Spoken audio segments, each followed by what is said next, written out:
اور جو لوگ تم میں سے مر جائیں اور عورتیں چھوڑ جائیں وہ اپنی عورتوں کے حق میں وصیت کر جائیں کہ ان کو 1 سال تک خرچ دیا جائے اور گھر سے نہ نکالی جائیں۔ ہاں اگر وہ خود گھر سے چلی جائیں اور اپنے حق میں پسندیدہ کام یعنی نکاح کر لیں تو تم پر کچھ گناہ نہیں، اور اللہ زبردست ہے، حکمت والا ہے۔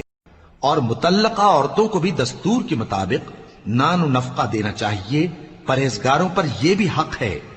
اسی طرح اللہ اپنے احکام تمہارے لیے بیان فرماتا ہے تاکہ تم سمجھو۔ اور مسلمانوں، اللہ کی راہ میں جہاد کرو اور جان رکھو کہ اللہ سب کچھ سنتا ہے، سب کچھ جانتا ہے۔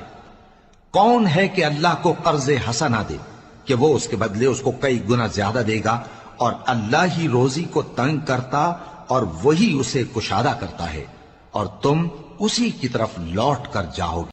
بھلا تم نے بنی اسرائیل کی ایک جماعت کو نہیں دیکھا جس نے موسیٰ کے بعد اپنے پیغمبر سے کہا کہ آپ ہمارے لیے ایک بادشاہ مقرر کر دیں تاکہ ہم اللہ کی راہ میں جہاد کریں؟ پیغمبر نے کہا کہ اگر تم کو جہاد کا حکم دیا جائے تو ایسا تو نہیں کہ لڑنے سے پہلو تہی کرو۔ وہ کہنے لگے کہ ہم اللہ کی راہ میں کیوں نہ لڑیں گے جبکہ ہم وطن سے خارج اور بال بچوں سے جدا کر دیے گئے۔ پھر جب ان کو جہاد کا حکم دیا گیا تو چند اشخاص کے سوا سب پھر گئے، اور اللہ ظالموں سے خوب واقف ہے۔ اور پیغمبر نے ان سے یہ بھی کہا کہ اللہ نے تم پر طالوت کو بادشاہ مقرر فرمایا ہے۔ وہ بولے کہ اسے ہم پر بادشاہی کا حق کیوں کر ہو سکتا ہے؟ اس سے بڑھ کر بادشاہی کے مستحق تو ہم ہیں، اور اس کے پاس تو بہت سی دولت بھی نہیں۔ پیغمبر نے کہا کہ اللہ نے اس کو تم پر فضیلت دی ہے اور بادشاہی کے لیے منتخب فرمایا ہے۔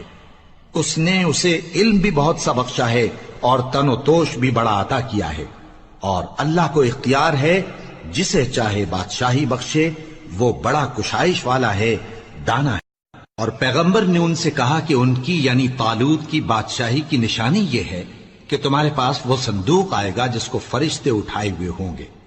اس میں تمہارے پروردگار کی طرف سے تسلی بخشنے والی چیز ہوگی، اور کچھ اور چیزیں بھی ہوں گی جو موسیٰ اور ہارون چھوڑ گئے تھے۔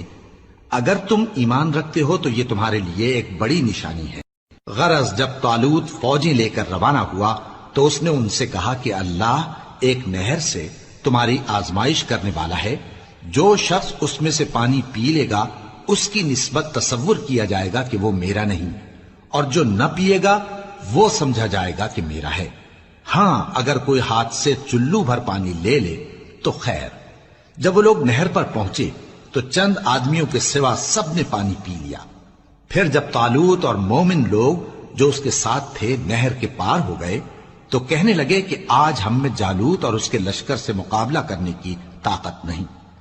جو لوگ یقین رکھتے تھے کہ ان کو اللہ کے روبرو حاضر ہونا ہے وہ کہنے لگے کہ بسا اوقات تھوڑی سی جماعت نے اللہ کے حکم سے بڑی جماعت پر فتح حاصل کی ہے، اور اللہ ثابت قدم رہنے والوں کے ساتھ ہے۔